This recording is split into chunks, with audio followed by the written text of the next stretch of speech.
Hi, my name is Barbara, and I had arthritis in my right knee, and I had that knee replaced about 4 years ago, 5 years ago, and it did well. It went okay, and then I started noticing that my hips were hurting and my other knee was hurting, so I went to my orthopedic guy and he said, oh, the arthritis is really bad, we need to replace those things. And I didn't want to do that again, I wanted an alternative. So I came to Magnolia Medical and I got a stem cell injection in my right hip.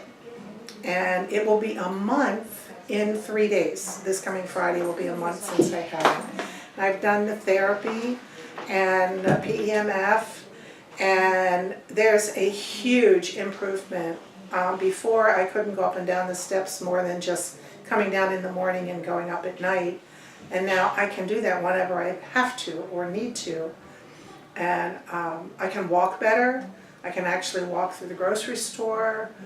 I can go down the steps and sit outside when my grandchildren are out there. So it's just a huge, huge improvement. I think my next step is maybe get that injection in my left hip.